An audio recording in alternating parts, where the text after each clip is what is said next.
When you're looking at your files, you have access to both the activity dashboard with a list of who's view it, who can view it, what the trend is, looks at your comment trends and sharing history, and then you've also got an option to look at your version history. So that's going to be a list of all the actual changes made to a document. You can look at those and you can start restoring them from previous versions and name those templates. It's nicer than having save as and creating multiple versions of a document. You can do it all in one place.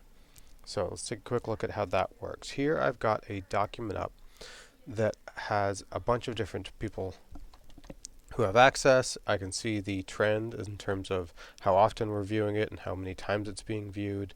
We're using a lot of comments on this particular document, so we can see when there's new comments, when there's replies, and what the trend is. We can see what the history is for who's been accessing it, and we can adjust some of our privacy settings as well. Now, other than the activity dashboard, which is a nice option, we can also look at this other file I have here that I use for a lot of our EAD sessions and make changes to pretty frequently. But then I also want to go back to the original template and kind of undo a lot of those changes.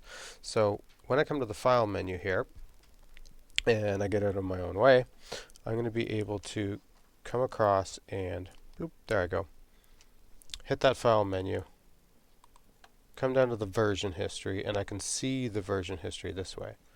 That's going to allow me to pull up all the little changes that have been made to this over on the side here. So each time there's an adjustment, like say on the 15th here, I click the little arrow, that's going to open up and show me all the individual little changes and adjustments that I've made to this document as I was messing with it during the workshop. Now at the top I have this option to only show named versions. When I click on that guy, it's going to limit my list here for me. There we go. And back on the 19th, I named it EAD templates. So after I've messed around with the file during a workshop, I can come back and I can say restore this version, and it's basically clicking undo as many times as I need to get me back to that original template version.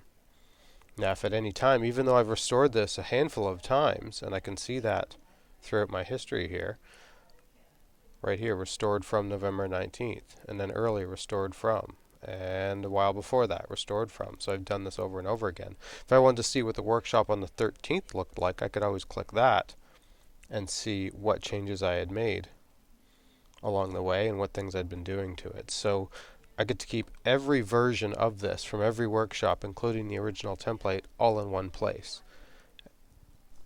So that's a nice way that you can look at both the activity dashboard and your version history to see what's been going on with your documents.